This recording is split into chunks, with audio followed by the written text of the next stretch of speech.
Dimanche 28 juillet 2024. Mesdames, Messieurs, bonsoir. Bienvenue à toutes et à tous dans cette session d'information sur la télévision Labari. Une session que nous débutons avec cette rencontre ce matin au lycée Issa Korombe de Niamey. C'était l'ancien lycée national.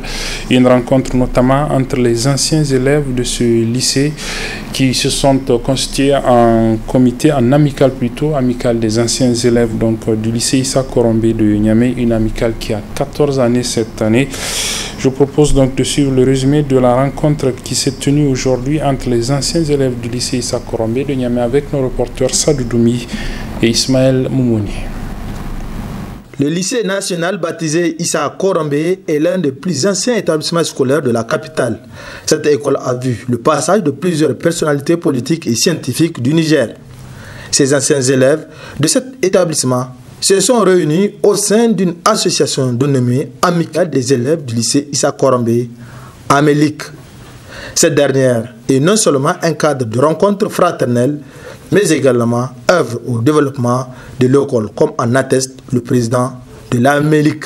Cette amicale regroupe tous les anciens élèves de cet établissement qui a évolué de 1946 à aujourd'hui, de collège moderne et classique, en passant par lycée national et en étant aujourd'hui lycée Issa Korombe. Cette activité de ce matin s'inscrit dans un cadre de retrouvailles vraiment fraternelles et conviviales de tous les anciens élèves qui forment cette amicale-là.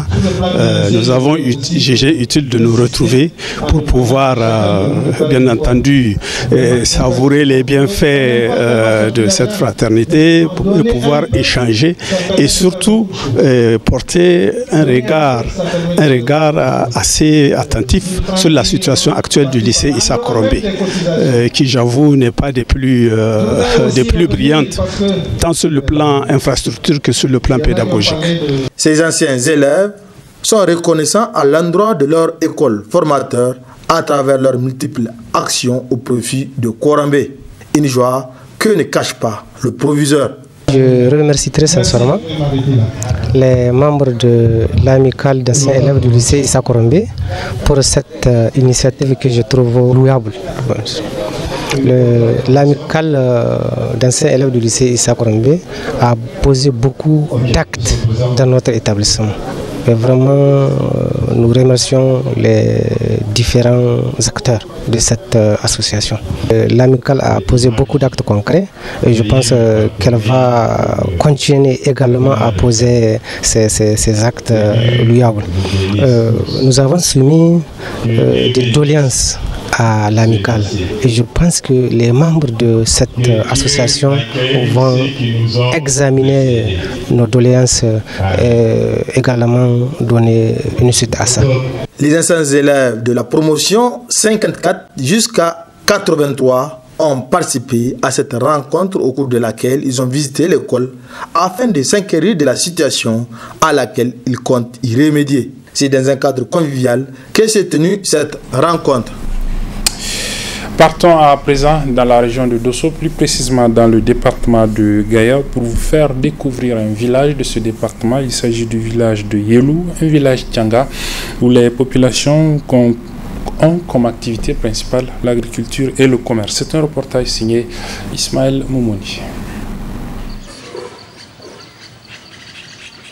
Situé dans le département de Gaïa, région de Dosso, le village Tchanga de Yelou a été créé depuis 1700 par un homme répondant au nom de El Hadji Oumarou, venu de Badr, localité située entre la Mecque et Médine. De sa création à aujourd'hui, 15 chefs ont succédé au trône, dont le premier fut le père fondateur de la localité, comme en atteste le chef du village.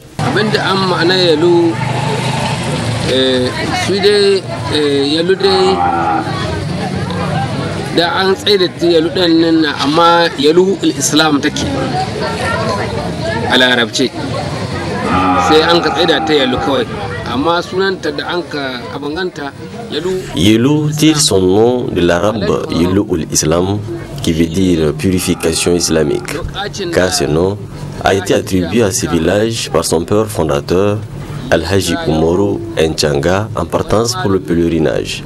Il fut le premier chef du village de Yelou. Et de la création du village à aujourd'hui, ce village a connu 15 chefs, dont l'actuel demeure Maman Sani Ibra Souley. Donc, ya dawo shine an ka tsaye da kan wannan sunan Yelu. To matsalar daga fuskantar mu halin da aka cikin mu Yelu da kasan mu Yelu kewayenta hanya a ce matsalar mu tsakanin da Allah muna da matsalar hanya domin kaga yanzu idan za ni gaya. Ce qui nous préoccupe le plus, c'est vraiment la voie qui est impraticable. Pour accéder au village, il faut parfois faire des détours jusqu'au Nigeria. Une fois, j'ai même assisté à une scène désolante, une femme qui en travaille et que le véhicule qui la transportait est foncé dans la boue. Dogon iske mota ta dauko mai aihuwa ga na koda ga mota ta kai abun tausayi malam kwana ma ban yi ga ido na ganin wannan abun. À l'image des autres entités administratives, c'est par la loi 14 du 11 juin 2002 portant création des communes et de nomination des chefs-lieux de communes qu'a vu le jour la commune de Yelou. Cette dernière est située dans la bande sud-est de Dosso. Selon le secrétaire général de la municipalité, la commune de Yelou couvre une superficie de 1135 km², dont vit une population estimée à 99 713 habitants, soit 49,390 hommes et 50,223 femmes. La densité de la population est de 97,85 habitants par km². Elle est limitée à l'est par la République fédérale du Nigeria, au nord par la commune rurale de Faray et du département de Djindou, à l'ouest par la commune rurale de Sambera et la commune rurale de Tanda, au sud par la commune rurale de Bana. Elle est partie de 6 communes du département de Gaya. Les ethnies qui vivent dans cette commune sont les Hausa, les Jarma, les Pel, les Touareg. La principale activité de la population ici, c'est d'abord l'agriculture, l'élevage, le commerce, l'artisanat. La commune rurale de Yelou couvre une totalité de 210 villages, dont 71 villages administratifs et 139 villages hameaux. Connus pour leur bravoure, les Kianga sont des véritables guerriers qui jadis ne pratiquaient que la guerre. Mais comme l'heure n'est plus à la conquête, ces habitants de Yelou pratiquent aujourd'hui plusieurs activités dont la principale demeure l'agriculture. Un secteur qu'ils ont dompté car disposant également des aménagements hydro-agricoles.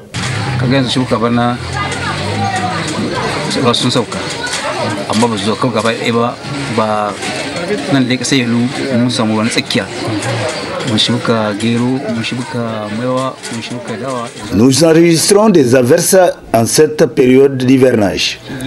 Nous avons semé du mil, sorgho, arachide, haricots et bien d'autres. Pour l'évolution du mil, cela dépend des endroits. En tout cas, on a semé tout ce qui est utile pour nous. On espère seulement que cette campagne agricole sera bonne. Pour la culture irriguée, nous avons privilégié semer le riz au niveau des aménagements hydro-agricoles.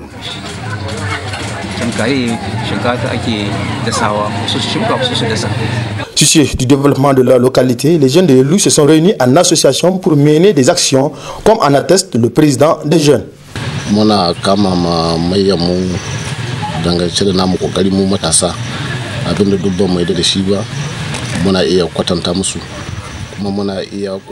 Nous, en tant que structure de jeunes, nous participons activement au développement de notre localité.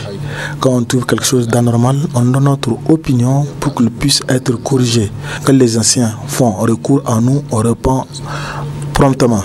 Et nous initions plusieurs activités d'intérêt général, dans entre autres la réhabilitation des voies, le désherbage au niveau du cimetière ou bien une opération de salubrité au sein du centre de santé du village.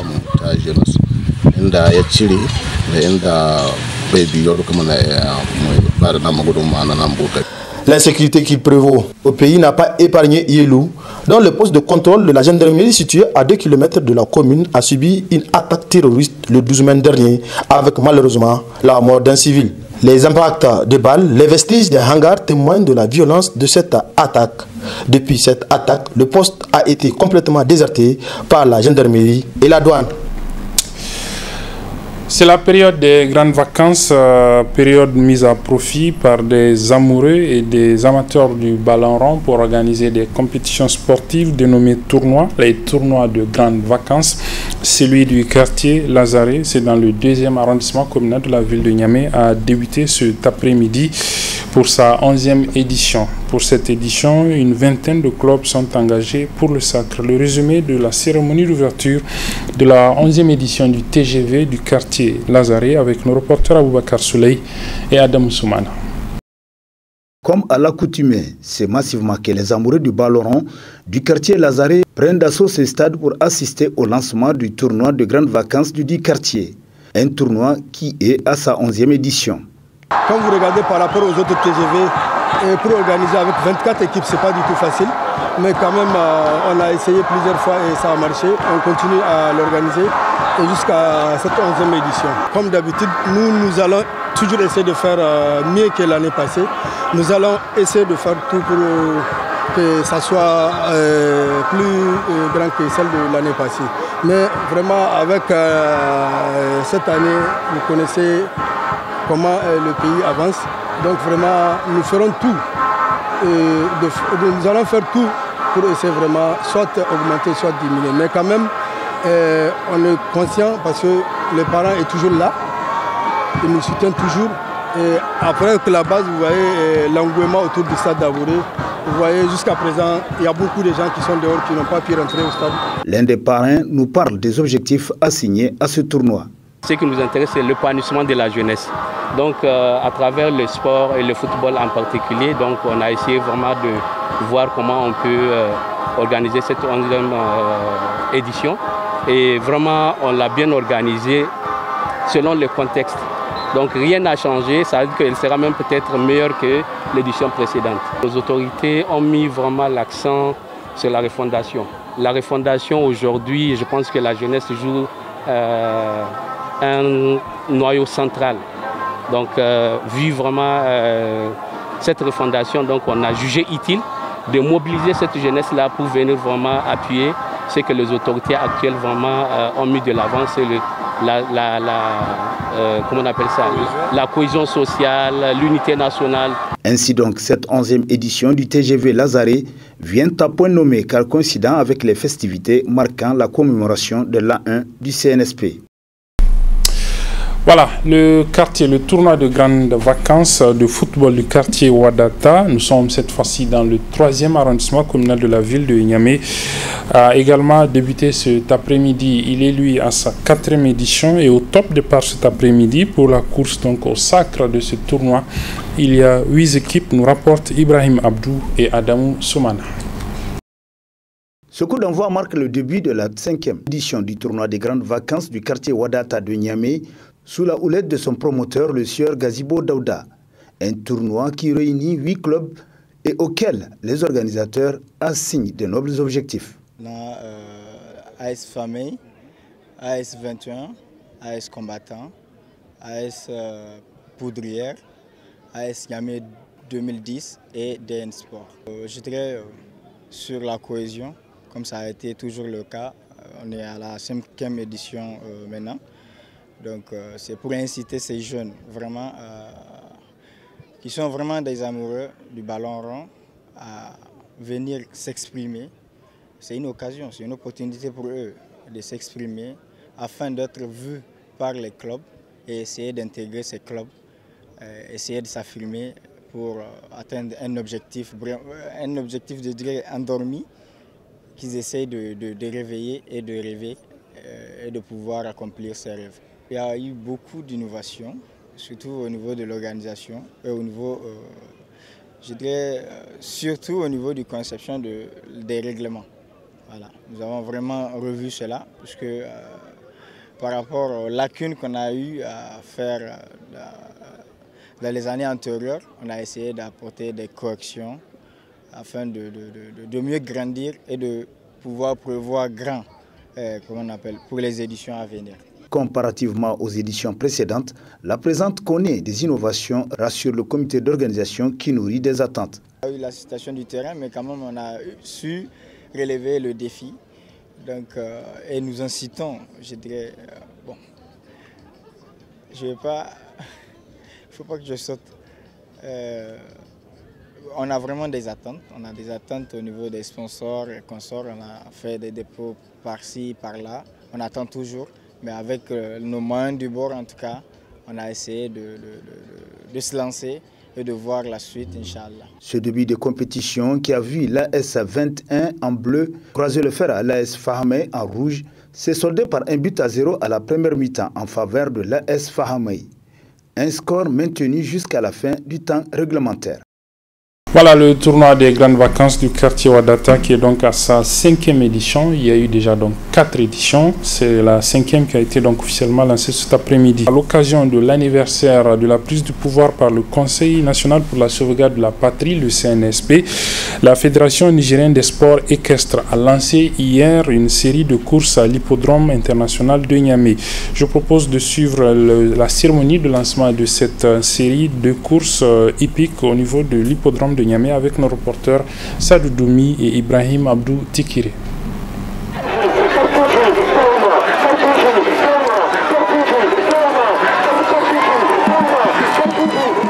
Des grandes courses hippiques célébrant l'an 1 du CNSP, la Fédération nigérienne des sports équestres a réuni tous les ingrédients à l'hippodrome international de Niamey. Pour la première journée, 5 courses ont été disputées, entrant dans le cadre du prix du ministre de la Jeunesse, des Sports, des Arts et de la Culture. Vous savez, les sports qui ont été retenus au niveau de la commission d'organisation des manifestations du 26 au 3, malheureusement, il n'y avait pas les courses hippiques. Mais comme vous savez, nous, tous les 3 août, c'est la fin de la saison. C'est notre course de l'indépendance. Donc on a profité de l'anniversaire à partir du 26 de courir jusqu'au 3 août. Mais en réalité, les chevaux étaient là, nous on courait des petites courses depuis le 23.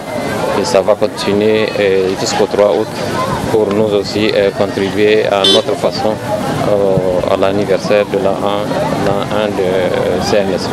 Ça a été bien organisé et puis les chevaux y étaient. On avait les chevaux de nos invités qui ont gagné, ceux du Nigeria, ceux du Tchad, dont nous sommes très contents. En tout cas, moi j'ai apprécié la manière dont les courses se sont déroulées. Et donc aujourd'hui c'était la journée du ministre de la Jeunesse et des Sports. Et demain ça va être la journée du gouverneur de la région de Niamey. Et nous allons continuer jusqu'au 3 août pour arriver au Grand Prix de l'Indépendance. Ces courses hippiques vont se poursuivre ce dimanche 28 juillet 2024 sur les pistes de l'hippodrome international de Niamey. Des écuries en provenance de l'intérieur du pays et du Nigeria ont pris part à cette manifestation entrant dans le cadre de l'an 1 du CNSP aux destinées du Niger. Et c'est sur ce que je referme cette édition, mesdames et messieurs. Merci de l'avoir suivi. Très bonne suite de nos programmes.